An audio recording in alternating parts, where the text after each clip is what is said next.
Hello and welcome to the new episode of CyberKick podcast. In the past episodes, we have seen how someone can start up with their career in the field of cybersecurity. And today we'll be starting up with the new journey with the new series. We'll be exploring the domains in the field of cybersecurity. So in today's episode, we'll be starting up with the new series that will be on cloud security. So we'll be discussing what exactly the cloud security, what is Kubernetes, and what is Docker, what are the different pillars in the field of cybersecurity with respect to cloud security, and later on we'll be exploring what are the initial job roles which someone can go for if they want to go with the cloud security. So speaking about the cloud security, I don't think so there will be any other person better than Mr. Ashish Rajan to discuss up with that one. Mr. Ashish Rajan is the person with whom I did start up with my podcast journey, and right now we'll be shooting and as we'll be starting up with the new series. If you want to have a look at that episode, I'll be pinning up it over here. You can have a look at the link over here. So let's get started. We'll be exploring what exactly the cloud security. So my first question, the generic one, as I told you earlier as well, the one which we shot our first episode as well. So my first generic question would be, how would you define cybersecurity in your own words? How would you define it? I would say cybersecurity is a field where we are trying to protect companies, individuals from the malicious attackers on the internet. Now, malicious attackers could be people who are either scamming people or phishing people to get information from them, credit card information from them, to the other extreme of it could just be organizations that are of the value of multiple millions of dollars or multiple millions of billions of pounds. They would be ones who basically how we keep them safe. Is also defined by what cybersecurity is. That's probably the simplest way to explain what the cybersecurity field itself does. All right. So my second question I would be asking you about regarding how exactly would you define cloud security as compared to with Cloud respect to security. Sorry, go on. yeah, go ahead. No, it's okay, man. Finish your question. No, I was like with respect to cloud security itself. So how would you define it? Cloud security means in respect with cyber security and in terms of uh, current age and the traditional methods. Yeah, sure. It's a good question because I think I guess the difference between cybersecurity and cloud security, I would say, is cybersecurity. So cloud security is a subset of cybersecurity. Cybersecurity is supposed to be holistic. And I say that with an asterisk because it is the case right now where most people, when they talk about cybersecurity, they're talking about practices which are primarily, say, focused on how we have been doing things for the last 20, 30 years. Cloud security is, I think, the first of many evolution where all the infrastructure that was used to build applications like your Facebook.com or Netflix.com or whatever, all that has started moving into the cloud, or specifically public cloud like AWS, Azure, Google Cloud. And what does security or cybersecurity would look like for assets that you have on those cloud service providers? And how would you protect your applications from, again, malicious attackers on the internet? That's how I would define cloud security now, where I would also add to this point that at the moment, cloud security may seem that it's primarily around private cloud, so it's primarily around public cloud, but with the rise of private cloud as well as hybrid cloud, you might start seeing that there would be a point where cloud security would start becoming general cybersecurity, as we call it. Like endpoint security would turn into cloud security, or it needs to have cloud security context and stuff as well. So a lot of broader cybersecurity elements would start blending into cloud security. That's pretty interesting.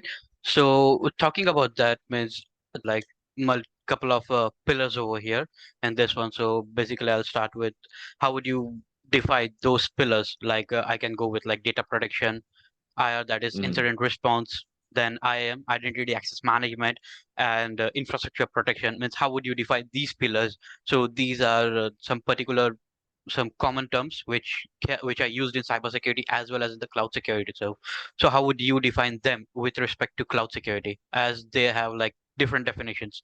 If we go with the cybersecurity, that will be the more generalized one, and if we go with the cloud security, that will be a bit more specific as compared to if we take up entire cybersecurity. Yeah, I would say the definition would not dramatically change. I think Mm-hmm. what would change from a cloud security perspective is the context of how you apply them and what kind of are the um, I guess the nuance of working with data protection in a cloud context. Like for example, incident response. I'll maybe even I'll just take data protection as an example. Mm-hmm. Back when I started in IT, it sounds like ages ago, but the data protection elements were more around the fact that, okay, I need to have a Mm-hmm. hardware security module. I need to have an understanding of what kind of encryption I can apply on resources. Is the encryption even supported for these applications, or is there application at an application? Sorry, is the encryption at an application level, infrastructure level? You can go a lot more deeper. Now, with the advent of cloud, what has happened is that thanks to shared responsibility that a lot of cloud Mm-hmm. service providers talk about, where they have taken over some of the responsibility from us and Mm-hmm. abstracted some of that. So from a data perspective, if I need a hardware security module, now I don't need to have a physical hardware security module that I'm maintaining in a data center. I can just Mm-hmm. get that service from AWS. That to me is the change that's been brought because of cloud security from a data protection perspective. Now instead of thinking about how do I manage my certificate server or my SSL server Mm-hmm. or whatever server you insert, thanks to the products that are offered by the cloud service provider, they Mm-hmm. have taken over a lot of that responsibility. So data protection is a lot more abstracted, but in a good way, because now you can focus on data classification, where what kind of encryption should you do and where, and why is it not the highest encryption level that you can get. Mm-hmm. Similarly, for incident response and detection control as well, a lot of it in an on-premise world, like as in the traditional world, used to be very driven by the fact that, hey, okay, Siddharth has found an issue and I need to go and Mm-hmm. investigate it and find out what's going to happen.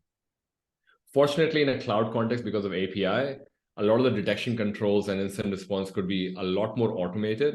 Mm-hmm. And the moment something has happened, I don't have to wait for Siddharth to come and tell me. There are scenarios we can create yourself that should help you put yourself in a situation where you can automatically remediate a lot of Mm-hmm. it. And that kind of extends to identity access management. I would say identity access management is a lot more complex in cloud. It's never been as simple as, oh, as long as I have a username password, I know Siddharth Mm-hmm. is this person. Now, Siddharth could have started robot users or automated users in the cloud as well, which may be, out of his All right. control, or someone else may have started and that's out of their control. Uh, Infrastructure protection, which is the last one that you had in your list, the infrastructure protection piece is more around the fact blending it with shared responsibility. It goes hand in hand with how much of the infrastructure do you want to manage is what you want to protect as well. Hope that makes sense. I think I kind of went Yeah. on for some time. Yeah. That's okay. So, is there any other pillar? Which one would you like to recommend? Means which one would have been added up over here? I would say we didn't. So you kind of mentioned data, you mentioned incident response, you mentioned IAM, you Yeah. mentioned in Infrastructure infrastructure as well. protection as well. Yeah. But I would probably add backup and restore as another pillar in there as Mm-hmm. well. The reason I say that is because you would see scenarios where, say, for example, ransomware is a very popular conversation topic, Best part. and not to drive any fear in people, but the what you end up seeing there is the fact that you would have someone's taken over the entire information you had, and Mm-hmm. they've gone ahead and decided that, okay, I'm gonna just delete everything.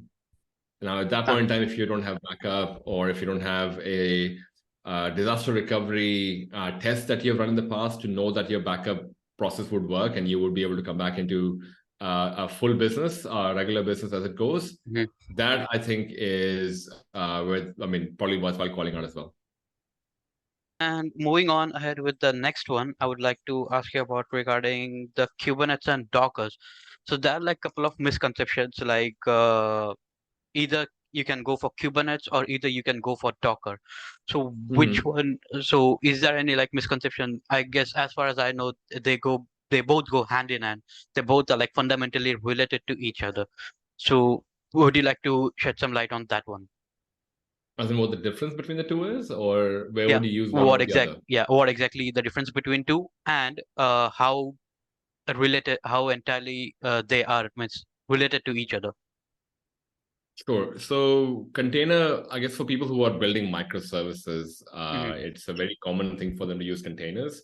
Hmm. People, I think I would probably say containers could be classified as a subset of Kubernetes, depending on how you deploy it.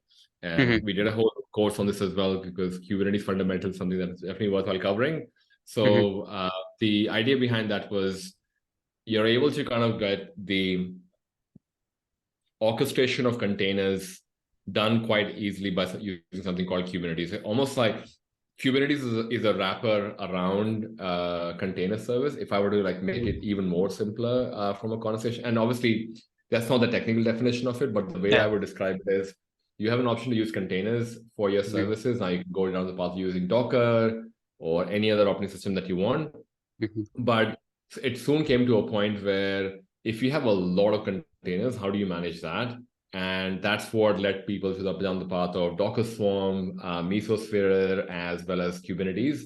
And Kubernetes became the default for if you want to manage a large fleet of containers or large amount of clusters for Hmm. Kubernetes, then the obvious choice you would go for is something like a Kubernetes. You would not, if you're doing one container, two containers, then you just do it. You don't need Kubernetes for that. But Okay. if you're managing a large fleet where you're expected to be doing microservices Hmm. and you would be using container images as part of that, then I think that would definitely be somewhere you would use Kubernetes. And obviously, we do a lot more of this when we talk about in our Kubernetes conversation, but that's the simplest way I would explain it.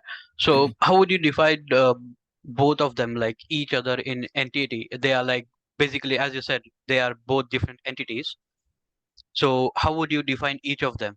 Means how, where exactly they lie in cloud security? If we speak up in terms of their working and in terms of their deployment, where exactly they lie? So containers and Kubernetes is part of your infrastructure protection pillar that you were talking about earlier. It's Okay. part of that where your container and Kubernetes is part of the Mm-hmm. compute. And compute could be complex. It could just be virtual machine. It could be a container. It could be Kubernetes. That's where. So Okay. I would put that in the same bucket as an infrastructure protection. Mm-hmm. And you can use cloud native services to have look at security, or you can even look at I guess third party services for doing security of them as well. So speaking about the cloud security, so how would you define, like what are the previous, like traditional methods we can go for, like what are the traditional methods of getting up with the cloud security and what are the modern ways? Means what exactly changes have you figured out till now? In I would say when people start off in cloud security, it's Hmm. okay for them to use the console and see their way around, say Hmm. AWS, Azure, Google Cloud, Oracle Cloud, Hmm. whichever cloud provider you pick the battle with. You can definitely go down the path of having a look at that and make a choice, active Hmm. choice of whether you're able to um, use cloud native services to do cloud security, and you can also go down the path of doing something called, so I guess the next level of maturity after that for cloud security would be you start doing automation using AWS CLI. And the next Hmm. automation after that would be you start writing your own scripts, which basically means that you're able to do a lot more complex and large scale security Hmm. orchestration at that point. All right. So, speaking about this one with respect to modern technologies, so there are like couple of, I can say nowadays AI has taken like into most of the fields. So is there any chance, means as we can see, there are like couple of automation tools which are running around in cybersecurity as well. So how would you define the AI takeover in cybersecurity? Means how largely has AI impacted with in cybersecurity and in I cloud would security say, as well. yeah, most organizations have been positively impacted. There are Hmm. definitely some nervous moments as well. I would say that it's the fear when you don't know what you're trying to protect. I guess that's what makes people nervous. So Hmm. maybe there might be some nervousness floating around for that. Like, for example, a lot of the belief system around the fact that, oh, you can't, if you train a AI system with sensitive information, it may show sensitive information to the end user as well accidentally. Mhm. I think I was reading something yesterday and it kind of said that it's actually quite complex for you to take out the exact data that has been put into the system Mhm. without knowing the deeper context of how it would be used and Mhm. how it can be brought out as well. And I would say the other part of what AI actually helps is in it would also go on to enhance the productivity. Actually, it will increase the productivity output of people as well. I think that's a pretty better way to put this. Like, for example, I did a video Mhm. on if I was a cloud security engineer today, and Mhm. I am a junior cloud security engineer and trying to figure out how the AWS Mhm. landscape works, or Azure works, or GCP Mhm. works. I can use ChatGPT to understand that, Mhm. okay, what would be like I've been given a project to deploy an S3 bucket. All right, Mhm. let's start with level 0. What is an S3 bucket? And Mhm. then how do you deploy S3 bucket through a console? How do you deploy S3 bucket through a CLI? How do you deploy S3 bucket with something like a Terraform? Like you Mhm. already have 3 levels of learning that you can have from it. So I think overall it's been a positive thing. I would say the AI elements are yet to be seen as to how far an impact they would have. But as it stands today, a lot of people have gone down the path of at least developing policies on how they can manage AI, and Mhm. also there are companies that are using it for increasing productivity of staff as well. So overall, a net positive. All right. So that would be bringing up with my next question. So as we are discussing from the start itself, so there are like couple of multiple cloud platforms which came up around over here, as the one were AWS and others Google Cloud, we can say, and Azure Cloud, and uh, and you recently mentioned about Terraform as well. So how are they revolutionizing? Means what exactly they were previously before the AI was introduced, and how they transformed in after post AI came into existence. I don't think those have been impacted by AI as much. I think they're still Hmm. going on. As I Hmm. mentioned, like the only impact you're seeing in AI is the fact that people are using it to improve productivity, that people are improving Hmm. it, people are using it to be able to be better in the cloud that they're trying to work with, or Terraform that they work with. It hasn't impacted, at least Hmm. not to my knowledge. I think as it stands Hmm. today, of the day of the recording, not to my knowledge that it has impacted in any way, more than apart from the fact that it's actually increasing the productivity of people who are using it. Uh, So the next question will be revolving around this one itself, with AWS and Google Cloud and Azure. So what exactly their basic functionalities? How would you define the basic functionalities? Means how exactly they work and how exactly do they perform? Means there are like if someone's starting with cloud security, means they must be having some of the other knowledge with this one. So what are the basic functionalities? How do they work? Means how you can start with it. As in, when you say basic functionality, you mean like basic any common services people would work with, or what do you Yeah, mean? common basic services someone can use with particularly like for AWS means if I'm using any like if I'm designing a system or something, so I can use up AWS. And for any other thing, I can go for Azure Cloud, or I can go for like Google Cloud. So what exactly means like basic functionalities or basic services someone can use up for that one? Right. I'll try and keep it short because I made a whole course around the whole Mm-hmm. security service in each of the cloud service provider. What I All would right. say is, from a broader context perspective, what you would find is that uh, if you were to focus just on, ooh, what's the, I'm trying to summarize. How do you summarize a whole security set? Maybe if you use it in a way that AWS would have common services, or like, okay, let me answer it in a much more broader context. All right. There are security services that are available from AWS, Azure, and Google Cloud, which you can Mm-hmm. use natively. And there are people who kind of have done courses about this, and you can learn that as well if you're someone who's starting cloud today. And you can talk about how security best practices for each of the services work and how do you use one over the other How do you do it in multi-cloud context? The part to understand, which is probably more important, and no cloud provider will tell you, is that not everything is covered by all the security services that are there in a cloud context. So people who are cloud security engineers or cloud security architects, yes, they're working with services provided by AWS and Azure and Google Cloud, but that's not the only service they're working with. They're working with other third-party softwares for things that the cloud could not cover itself. So yeah, I'll probably answer it that way instead of giving individual service names. I'll probably say that you probably need to know a bit more context, and this whole course that I've done about it, maybe people can reach out if they need some more information about it. But yeah, that's how I would describe it at the moment. So what we can do is like we'll just put it in the description, more details on the course, and if someone's interested, they can just go to the link in the description and they can be able to get whole information. Or they can reach out to Mr. Ashish Rajan if they want to get any even more detailed information as well.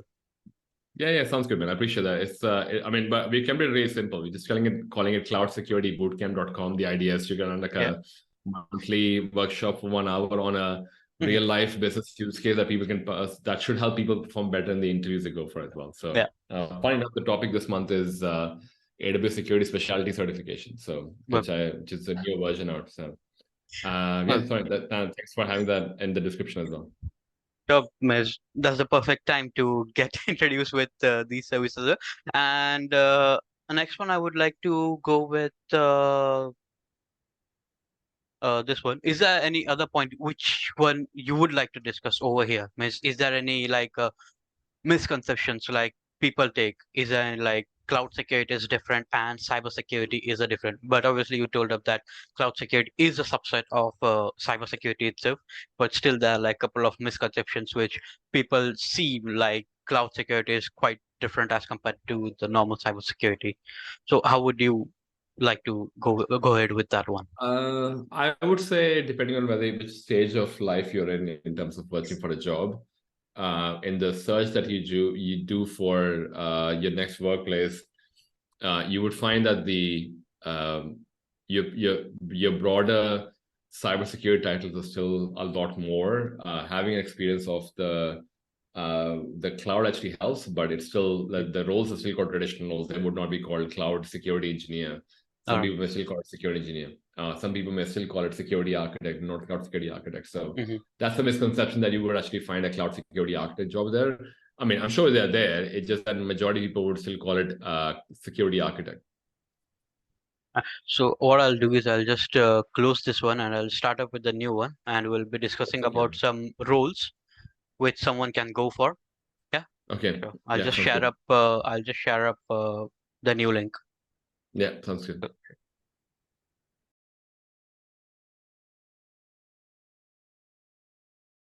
So what are the initial roles will someone can go for? Means what are the pivotal roles someone can get into if they want to get up with the cloud security?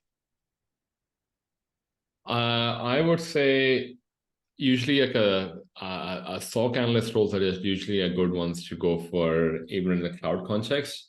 There are customer support roles as well in the cloud context. I've met so many people who are doing support in customer support in cloud services or otherwise. Managed service providers are good ones to as well go for. I mean, look at analyst roles. Those are usually the good ones to go for. You would find that 9 or 10 times you're trying to learn as well. So it doesn't really matter if you're looking for cloud security specifically. By nature of today's day and age, you'll definitely end up working in cloud anyway. So I'll probably say the answer, the long and short of it is answer is that you probably should still look for the traditional roles as they would be called out. They would not be a cloud security analyst role you would ever see. It would always be a security analyst or associate or something similar. All right. So next thing would be like, what are the different certifications? Means as we can see, the AWS has been released, and pretty soon you are coming up with your own cloud security certification as well. So is there any other certifications which one you would like to recommend, and from which what you can say? I would say, depending on where people have started, I would say that if you have never done IT before, I probably would recommend going down the path of doing something like a networking certification, like your CompTIA Plus, Security Plus is a good one. CompTIA Network Plus is a good one as well. Your practitioner exams are really good. Practitioner certifications are good to at least get an understanding of what the cloud is about. But I would probably start with the Networking Plus, followed by Security Plus, followed by whether you want to go down the SOC analyst path or do you want to go down the cloud path. You can do a cloud practitioner as a thing as well as an exam. And those are the ones probably I'll start off with. I think after that is based on more around what you want to specialize in, because you could say I want to specialize in application security, I want to specialize in something else. Cloud security by itself doesn't really have a lot of certification and I find that the certification that you are getting from a cloud service provider start off at a very high bar. If you have already had experience before, then it would be easy to pass. If you haven't, then it's harder to pass. So there's a gradual steps before you can even get to that point as well, I would say. All right. So based on the current all the points we have taken up right now, is there any other point which one would you like to recommend to add up to this conversation? As in, when you say, what do you mean by points? As in, what are the means the points which we have covered up till now, like with the 5 pillars and getting up with the Kubernetes and Dockers, and then later on we shifted up with getting up with the diversion between AWS and Google Cloud as well. And so, is there any other point? Which one would you like to add up to this conversation as well? No, I think you've covered most of it, man. I think at least most of the top popular topics you've covered for sure. Yeah. So is there any like which is underrated, which can be the important one, or else which can be like quite essential, but it's not that much we can go for? It's not everyone sees to that point. I would say all of it is important. I wouldn't say one is more important than the other. The reason for this is just as simple as, man, I think what you find is that when you're building an application, all of those elements are important. It's not just one over the other. So from that perspective, I would say, you kind of have to look at everything. I mean, it's not supposed to be an easy job.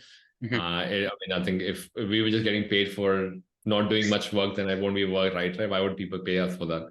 So from that perspective, I would say it's a lot more about the fact that we are able to do a lot of these other skill set as well. So that's how I would put it.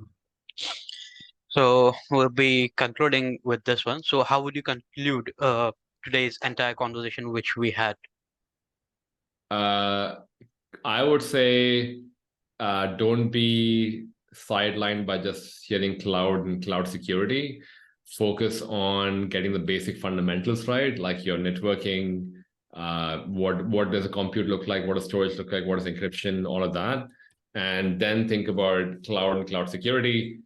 There's always time to do cloud and cloud security. I think I'm building course for it, so you can definitely get to it as well. But starting off by thinking that I want to be a cloud security architect and a cloud security engineer, if you don't have prior experience, you would find the journey to be really hard. So focus on the fundamentals and get into IT first, or get into cybersecurity first, and then think about cloud security. All right, then. I guess that's it. And here we conclude up with today's episode. And pretty soon we'll be coming up with the new domain and another domain into the field of cybersecurity. And hope so. Follow ethics, keep hacking. Thank you. Yeah. Thank you.